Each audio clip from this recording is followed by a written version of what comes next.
साथ नहीं। सुनील साजन, अशोक गहलोत कह रहे हैं भैया वो तो जननायक बन गए। अब जननायक, राहुल गांधी के बारे में आपके विचार या इस कमेंट पर कि वो जननायक बन गए हैं भारत जोड़ो यात्रा से? देखिए मानव जी, इसमें कोई बुराई नहीं है।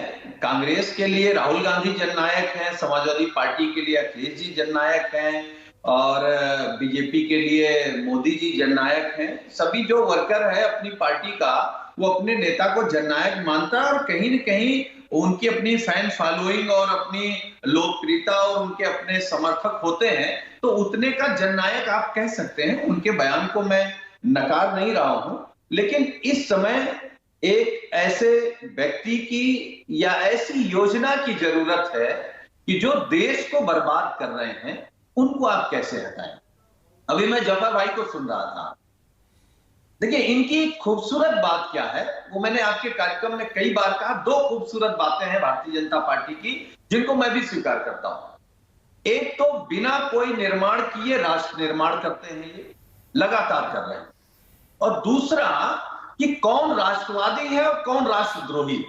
मानव जी, आप राष्ट्र की बात कर रहे हैं, लेकिन अगर बीजेपी के हिसाब से अगर आप पत्रकारिता नहीं करेंगे तो आप राष्ट्रवादी पत्रकार नहीं हो सकते। कोई व्यापारी है, अगर वो बीजेपी के हिसाब से व्यापार नहीं करेगा तो राष्ट्रवादी वो व्यापारी नहीं हो सकता है। तो अभी आपने कहा कि माननीय अटल जी के सरकार में राज्य बनाया, लेकिन आज वो खिलाफ बोल रहे हैं। इन्होंने तो वहां की जो दूसरी पीडीपी है, हाँ पीडीपी, हाँ, उसके खिलाफ लगातार बोलते हैं। उनके साथ ये सरकार बना चुके हैं। तो हम केवल ये कह रहे हैं मानव जी, 2024 का चुनाव दो धुरी में होने जा रहा है। फिर आप कहेंगे कौन किसके साथ होगा। नहीं, एक मिनट, आपने दो धुरी कह के देखिए, फिर मुझे उस बहस में आप ले आए जिस पर मैं आना नहीं चाह रहा था अभी। अब दो धुरी कैसे होगी बताइए आप? आपके नेता मतलब अखिलेश यादव तेलंगाना पहुंच गए, अखिलेश यादव और अरविंद केजरीवाल, भगवंत मान और केसीआर। सुनील जी से ये पूछिए कि नहीं तो है, और राहुल गांधी उधर चल रहे हैं अकेले। नहीं, क्या श्रीनगर जाएंगे अखिलेश जी? आप दो धुरी केवल उसी को मानते हैं कि भारतीय जनता पार्टी और कांग्रेस होगी। मैं कह रहा हूं अभी तो महाभारत सज रहा है। 2024 में दो सेनाएं होंगी। मैं फिर कह रहा हूं आपसे, दो सेनाएं होंगी और सभी लोग अभी अपनी अपनी तैयारी कर रहे हैं। देखिए ये आपको मानना पड़ेगा, बीजेपी और कांग्रेस दो धुरी हैं। अब तीसरी धुरी बनती है या नहीं बनती है, इस पर बहस हो सकती है। तो क्या आप तीसरी धुरी बनाने की कोशिश कर रहे हैं क्या? आनंद जी, देखिए क्या होता है, जब कांग्रेस मन बना लेगी कि हमको बीजेपी को हटाना है, तो जरूरी नहीं है तीसरा मोर्चा कांग्रेस के साथ खड़ा हो सकता है तीसरे मोर्चे के साथ कांग्रेस खड़ी हो।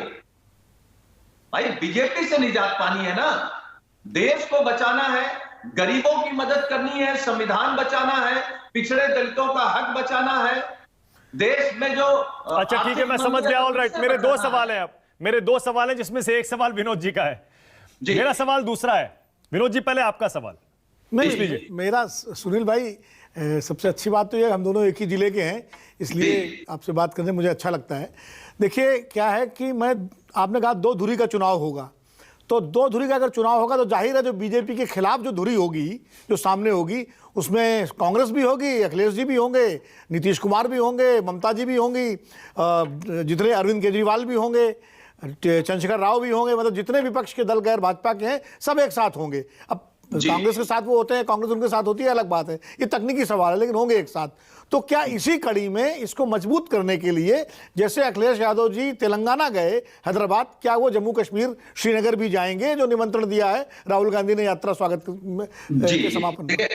आदरणीय विनोद जी ने अच्छी बात कही है और मुझे लगता है कि समाजवादी पार्टी और माननीय अखिलेश यादव जी लगातार इस प्रयास में हैं कि पूरे देश भर के जो सोशलिस्ट लीडर हैं, समाजवादी नेता हैं, उनसे बातचीत करके उनको एक प्लेटफॉर्म पर ला करके भारतीय जनता पार्टी से लड़ा जा सकता है। और मैंने मानव जी के एक कार्यक्रम में एक दिन कहा था और आज फिर दोहरा रहा हूं, जरूरी नहीं है विनोद जी कि 2024 का प्रधानमंत्री भाजपा का ही हो या कांग्रेस का हो, सोशलिस्ट भी हो सकता है। कोई समाजवादी नेता जिस 24 का प्रधानमंत्री हो सकता है, तो इसमें कोई दुविधा नहीं है।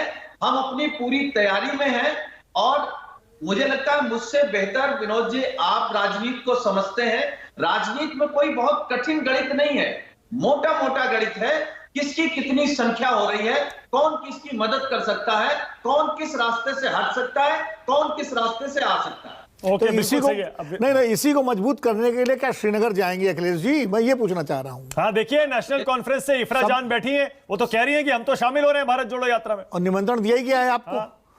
भाई, भारत जोड़ो यात्रा के लिए तो हमारी भी पार्टी में नेता ने शुभकामनाएं दी और कहा कि मुद्दे अच्छे हैं, हमारे सहयोगी दल राष्ट्रीय लोक दल के लोग उनके साथ चले हैं। तो भारत जोड़ो के नाम पर हम खिलाफ नहीं है और ना हमारी दुश्मनी कांग्रेस से है। जो कांग्रेस के मुद्दे वही मुद्दे हमारे, कांग्रेस भी भाजपा हटाना चाहती, हम भी भाजपा हटाना चाहते हैं। बस तालमेल ये करना है कि कौन कहां पर भाजपा को रोकेगा और फिर देश का नेतृत्व कौन करेगा। ये तो बात की बात है। कभी तो अखिलेश जी खुद कहते हैं बीजेपी और कांग्रेस एक ही है, फिर राहुल गांधी कहते हैं कि समाजवादी पार्टी या फिर जो रीजनल पार्टियां हैं वो तो छोटे विजन वाली पार्टियां हैं, नेशनल विजन है ही नहीं उनमें। ऐसे में कहां से कॉमन ग्राउंड ढूंढेंगे आप, कहां से साथ आएंगे? कुछ मुद्दे पर भारतीय जनता पार्टी कांग्रेस एक है, ये तो हम कहते हैं। ये दोनों लोग अमीर को अमीर बनाते हैं, गरीब को गरीब बनाते हैं। लेकिन सवाल ये है, हमारे सामने जो सवाल है, मान लीजिए चुनाव हम साथ नहीं लड़े तब भी तो हम दो में एक के साथ खड़े होंगे। एक तरफ है नागनाथ, एक तरफ सांपनाथ, तो जो कम जहरीला होगा उसके साथ हम खड़े हैं।